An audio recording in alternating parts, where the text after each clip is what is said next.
કેમ છો બધા? જય શ્રી કૃષ્ણ, જય સ્વામિનારાયણ.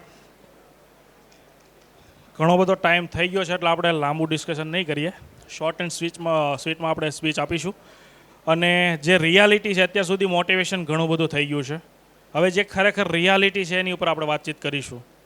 તો સૌ પ્રથમ તો અહીં ઉપસ્થિત ડૉક્ટર પ્લસના જે 9th ગેટ ટુગેધરનું ફંક્શન છે. દર વર્ષે આપણે ગેટ ટુગેધરનું ફંક્શન કરતા હોઈએ છીએ. એમાં દર વર્ષે જે આ વર્ષે જવાનાવાળા વિદ્યાર્થીઓ હોય, જૂના વિદ્યાર્થી પાસ આઉટ થઈને આવેલા હોય, એ બધાને આપણે ગેધરિંગ કરતા હોઈએ છીએ. તો આ વર્ષે 9મા ગેટ ટુગેધરની અંદર અહીં ઉપસ્થિત મહેમાનગણ, બધા વિદ્યાર્થી મિત્રો, વાલીશ્રી, અમારા જૂના વિદ્યાર્થી મિત્રો, ડૉક્ટર પ્લસની બધી ટીમ, એન્કર સાહેબ અને આ કાર્યક્રમને સફળતાપૂર્વક જે બી સતત 7 દિવસથી મહેનત કરી રહ્યા છે બધાનો દિલથી હું સ્વાગત કરું છું અને ખૂબ ખૂબ આભાર માનું છું.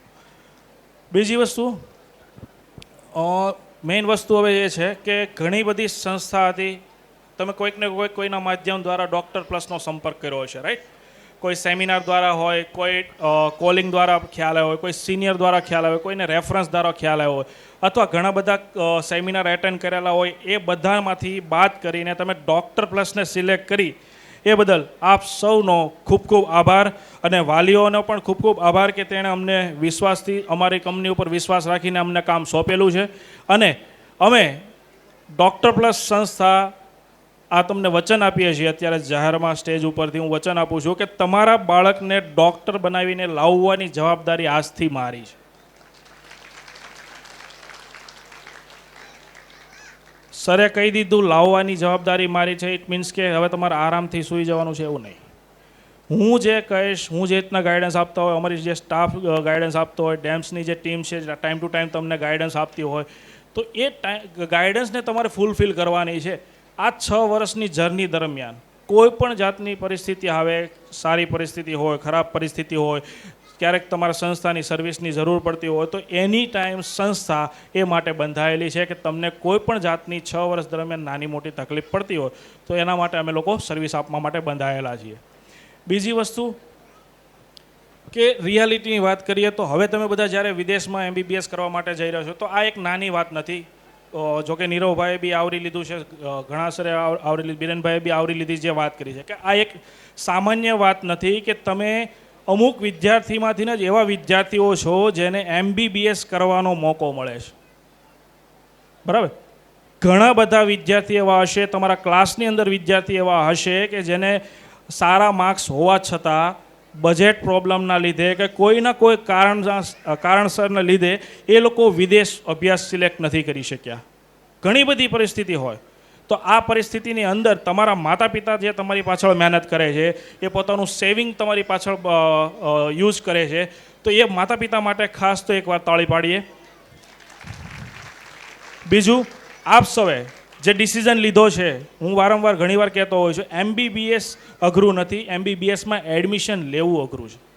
આ રિયાલિટી છે. મોટા ભાગના વિદ્યાર્થીઓને ડર એ હોય છે કે MBBS અઘરું છે એટલે આપણાથી નહીં થાય. નહીં. વર્ષ 2017થી શરૂઆત કરી હતી ડૉક્ટર પ્લસ સંસ્થાની. હું જર્નીની વાત કરું તો માત્ર 22 વિદ્યાર્થીઓથી 2017માં અમે લોકોએ આ બ્રાન્ચ ચાલુ કરી હતી. અને એ 22 વિદ્યાર્થી 2023ની અંદર 22માંથી 21 વિદ્યાર્થી ફર્સ્ટ એટેમ્પથી FMG ક્લિયર કરેલી છે. નંબર 2, રિસેન્ટલી હમણાં અત્યારે સ્ટેજ પર જે આવેલા છે એ 2018ની બેચ હતી. હમણાં જે અમને મળેલા ને બધા 2018ની અંદર 56 સ્ટુડન્ટ અમે વિદેશમાં મોકલેલા હતા. એ 56 સ્ટુડન્ટની અંદર ફર્સ્ટ એટેમ્પથી 48 સ્ટુડન્ટ અને સેકન્ડ એટેમ્પની અંદર બીજા 6 સ્ટુડન્ટને થઈને ટોટલ 54 સ્ટુડન્ટ આજની તારીખે FMG ક્લિયર કરેલું છે. ઇટ મીન્સ કે ડૉક્ટર પ્લસનું રિઝલ્ટ FMGની અંદર કોઈ પણ માર્ક્સ હોય, ઓછા માર્ક્સ હોય કે વધારે માર્ક્સ હોય, એ વિદ્યાર્થી વિદેશથી આવીને MBBS કરેલું છે અને FMG પણ ક્લિયર કરેલી છે. મેઇન વસ્તુ એ છે કે ડિસિપ્લિન, બરાબર? આ વિદ્યાર્થીઓ બધા શું હતા કે એ લોકોનું મેઇન ગોલ હતો મારે MBBS કોઈ પણ કારણસર કરવું છે. જે તમે આજે બધા સપના લઈને આપણે વિદેશ જવાનું વિચાર્યું છે, તો એની અંદર 6 વર્ષ દરમિયાન ઘણી નાની મોટી તકલીફો પડશે. જેમ કે વિદેશમાં જાઓ છો ત્યારે વિદેશની અંદર નવી નવી સંસ્કૃતિઓ તમને જોવા મળશે, નવા નવા લોકો, એની રહેવાની રીતભાત. અત્યાર સુધીની જર્ની એકદમ તમારી કમ્ફર્ટ ઝોનમાં હતી. વાત કરી ને જે પણ વસ્તુ જોતી હોય તમને ઘરે ઇઝીલી મળી જતી હોય, કોઈ પણ વસ્તુની અગવડતા ના પડતી હોય ને એવા માધ્યમમાંથી ભણીને તમે અત્યારે 12 ધોરણ સુધી પાસ કરેલું છે. પણ હવે જ્યારે વિદેશમાં જશો ત્યારે આ બધું જ વસ્તુ મૂકી દેવાની છે. ત્યાં મમ્મી નહીં હોય, પપ્પા નહીં હોય, મિત્ર નહીં હોય, મિત્ર હશે, સગા સંબંધી નહીં હોય, પણ એવા સંજોગોની અંદર બધી જ વ્યવસ્થા જાતે કરવાની રહેશે. દરેક વિદ્યાર્થી પાસે 24 કલાકનો સમય છે. આ બધા જ વિદ્યાર્થી જેટલા બી પાસ આઉટ થઈને આવ્યા છે, કોઈની પાસે કોઈ એક્સક્યુઝ નથી કે ભાઈ મારી પાસે સમય નથી મળતો. બધા જ વિદ્યાર્થી પાસે 24 કલાકનો સમય છે, અને 24 કલાકની અંદર એ લોકોએ ટાઈમ ટુ ટાઈમ વાંચવાનું કરેલું છે, ટાઈમ ટુ ટાઈમ ભણવાનું કરેલું છે, અને ટાઈમ ટુ ટાઈમ FMGની તૈયારી કરેલી છે. ફર્સ્ટ યરની અંદર મોટાભાગના વિદ્યાર્થીઓને અત્યારે હું કહું છું ઘણીવાર આપણે ખોટા સપના નથી આપતા, રિયાલિટી સાથે વાત કરીએ છીએ કે વિદેશ જશો એટલે તકલીફ પડશે, અગવડતા પડશે, અને આ વસ્તુ તમારે ધ્યાનમાં લઈ અને તમારે તમારું ગોલ અચીવ કરવાનો છે. ખ્યાલ આવ્યો? જેમ કે વિદેશમાં જશો એટલે જમવાની તકલીફ પડશે ને પડશે. આ રિયાલિટી છે, બરાબર? તો એવા સંજોગોની અંદર આપણો મેઇન ગોલ એ છે કે આપણે સ્ટડી માટે ગયેલા છે, તો વિદેશમાં આ બધી તકલીફ પડતી હોય તો એમાંથી કઈ રીતે આપણે બહાર નીકળીને આપણો ગોલ અચીવ કરવો. તો આ વસ્તુ અમારે તમારે ખાસ ધ્યાન રાખવી પડશે. વાલી મિત્રોને પણ ખાસ ધ્યાન, હું એક સલાહ આપવા માગીશ કે તમારા વિદ્યાર્થીઓને એવી ક્વેશ્ચન ક્યારેય ના પૂછવા જોઈએ, બરાબર, કે જેનો ક્વેશ્ચનનો આન્સર તમને ખબર જ છે, સાંભળીને વધારે દુઃખ થવાનું છે. આઈડિયલી પેરેન્ટ્સ સવાર સાંજ ફોન કરશે, બેટા શું કર્યું, શું જમ્યો, શું ખાધું. વાલી મિત્રોને ખાસ એક સલાહ છે કે આવા સવાલ જ ના પૂછો. વિદેશમાં તકલીફ પડવાની જ છે, તો એ સવાલ ના પૂછતા એવા સવાલ પૂછો કે બેટા તારો દિવસ કેવો ગયો, કેટલું ભણ્યો, કેવું ભણ્યો, કેટલું યાદ રહ્યું. કાંઈ ના ખબર પડતી હોય તો સરને પૂછો. વધારે ખ્યાલ ના આવતી કોઈ બી તકલીફ હોય તો ડૉક્ટર પ્લસની ટીમને પૂછો. કોઈ એજ્યુકેશન રિલેટેડ ક્વેશ્ચન હોય તો ડેમ્સની ટીમ આપણે કનેક્ટ થવાની છે, તો એ લોકોને પૂછો. તો આ રિયાલિટી સાથે જો જશો તો જ વિદ્યાર્થી ડૉક્ટર બની શકશે. બાકી ડૉક્ટર જર્ની ઇઝી નથી. ડૉક્ટર નામ લાગવાથી સમાજમાં માન, સન્માન, પ્રતિભા, સાહેબે શૈલેષભાઈ ભાયાણી વાત કરી હતી કે પૈસા, money automatic by default by product મળતી હોય છે. તો એની પાછળ હવે તમારે ભાગવાનું નથી. તમારે ભાગવાનું છે તમારે ડેઝિગ્નેશન પાછળ, તમારી ડિગ્નિટી મેન્ટેન કરવાની રહેશે. લોકોને એકવાર નામ આગળ ડૉક્ટર લાગે એટલે તમે એક લાઈક કહેવાય ને કે એક આઈડિયલ ક્રિએટ થાવ છો. લોકો તમને અનુસરતા હોય તો તમારું હાવભાવ, તમારું વર્તન, તમારી રહેણી કહેણી એ ટાઈપની હોવી જોઈએ કે લોકો એવું ના કહે કે ભાઈ આ કેવો ડૉક્ટર છે. લોકો એવું કહે કે ભાઈ આ ટાઈપનું મારે ડૉક્ટર બનવું છે, આ ટાઈપનું લેવલ મારે અચીવ કરવું છે. તો એની માટે સખત મહેનત કરવી પડશે. ડૉક્ટરી લાઈન ઇઝીલી બનાતી નથી. ખ્યાલ આવી ગયો? સંસ્થા તમને વચન આપે છે કે જે પણ કમિટમેન્ટ અમે આપ્યા છે એ અમે ફૂલફિલ કરવાની કોશિશ કરશું. 100% કોઈ પણ સંસ્થા કહેવાય ને કે 100% કોઈ ના હોય. ઇવન અમારામાં બી કંઈક ત્રુટિ હોય તો સંસ્થા દર વખતે અમે લોકો સજેશન લેતા હોય છે. કોઈ તકલીફ, કોઈ સર્વિસમાં સુધારો કરવો હોય તો તમે અમને સજેશન આપી શકો છો, અને એની ઉપર અમે લોકો કામ કરતા હોય. બરાબર છે? તો આપણે વધારે સમય નહીં લેતા આપણે કાર્યક્રમને આગળ વધારશું. એ પહેલાં આપ બધાએ હાજરી આપેલી છે ફંક્શનની અંદર. તમે બધાએ ઘણો સમય અમને સાંભળ્યા, કન્ટિન્યુ ફંક્શનને એટેન્ડ કર્યું. ઘણા બધા અલગ અલગ સિટીથી તમે લોકો આવ્યા છો, તો એ બધાનો ખૂબ ખૂબ આભાર. Thank you very much.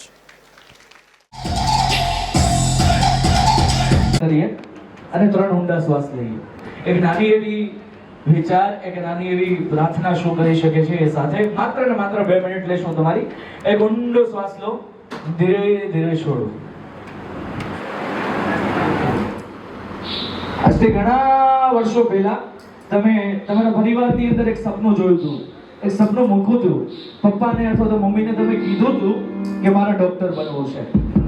તરીકે તમે જે મહેનત કરી એ મહેનત થકી જ્યારે આવનારા સમયની અંદર તમે ડોક્ટર બનવાના છો, અને એ ડોક્ટર બનવાના છો એ સપનાનું આજે you are a great people. એટલા માટે કહું છું દોસ્ત, જે વ્યક્તિની છેલ્લી ઘડી ચાલી રહી હશે ને, છેલ્લી ઘડીએ તમારા પગ પકડીને તમને કહેશે દોસ્ત સાહેબ બધું તમારા હાથમાં છે સર. તો આવનારા સમયમાં તમે જે કામ કરવા જઈ રહ્યા છો ને એ ગ્રેટ છે. અને હજી એ ખ્યાલ ન આવે ને દોસ્ત તો ઘરની અંદર બે બેઠેલી એવી વ્યક્તિને જોજો જે તમારા માટે કામ કરે છે. યુ આર અ ગ્રેટ, કેમ કે એ લોકો તમને સપોર્ટ કરે છે. You are the family member of doctor plus. You are the family member of doctor plus. તમને હું મારા આચરણમાં સંતુષ્ટ, આજ્ઞાકારી, નમ્ર, સતત ધ્યાનશીલ તરફ મારી બધી શક્તિથી પ્રયત્ન કરીશ. ડોક્ટર તરીકેની મારી સફળતા, ખ્યાતિ અને સંપત્તિ માટે જ્યારે હું અત્યંત વ્યસ્ત હોઉં કે આરામની સ્થિતિમાં હોઉં, ત્યારે પણ હું દિવસ રાત દર્દીની સેવા માટે હંમેશા અને આર્થિક લાભ માટે કોઈ દર્દીને નુકસાન પહોંચાડીશ નહીં. અને હું બીજી સ્ત્રી કે બીજા કોઈ પણ પૈસાની ઈચ્છા મારા વિચારોમાં પ્રવેશશે નહીં.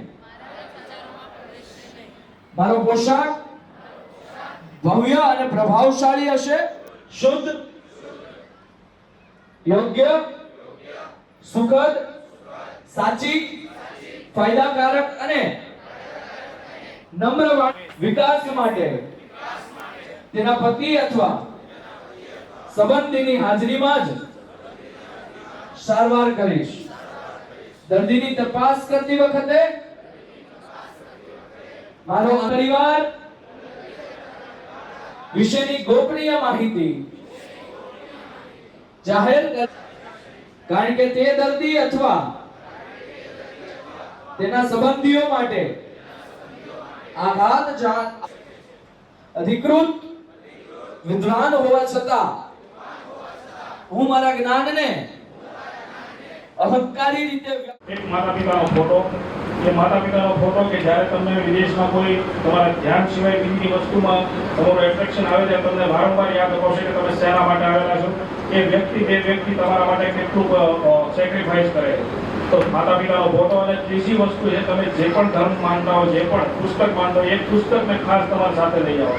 આ ત્રણ વસ્તુ દરેક વિદ્યાર્થીની ટેબલ ઉપર, રૂમની અંદર જે રીડિંગ ટેબલ આપે એ રીડિંગ ટેબલની ઉપર અંદર હોવી જ જોઈએ. બરાબર? તો વારંવાર તમને રિમાઇન્ડ કરતું રહેશે કે તમે શેના માટે આવેલા છો, તમારો ગોલ શું છે, તમારે શું કરવાનું. Right? Thank you very much. લોકો આપણે અહીંયા હાજર છે એમાં પહેલા વોઇસ તમારે બધા લોકોએ પાછળની બાજુ જોવાનું છે. આગળના સોફા જે ખાલી થશે તેમાં કોઈ પેરેન્ટ્સે આગળ આવવાનું નથી. આગળના સોફા જે ખાલી થશે ત્યાં કોઈ આગળ આવવાનું નથી. તમારે ત્યાં જ પોતાની પોઝિશનમાં બેસવાનું છે. પહેલા બોયઝ આપણી ટીમ પહેલા જશે ત્યાં મેનેજમેન્ટ કરવા માટે. બરાબર? જેટલા પણ ટીમના મેમ્બરો છે તે ફર્સ્ટ ઓફ ઓલ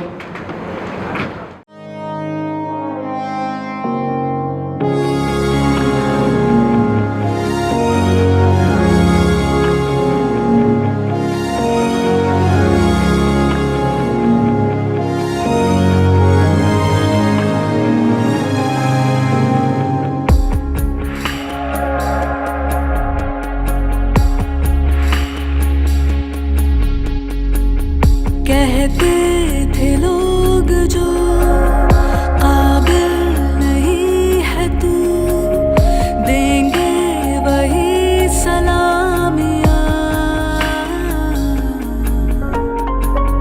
दिल थाम के जहाँ देखेगा एक दिन तेरी भी कामयाबियाँ. करके दिखा कमाल वो, आके ज़मीं पे दे के जाए आसमां. शाबाशियाँ, शाबाशियाँ, शाबाशियाँ, शाबाशियाँ, शाबाशियाँ, शाबाशियाँ, शाबाशियाँ, शाबाशियाँ.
રિપીટ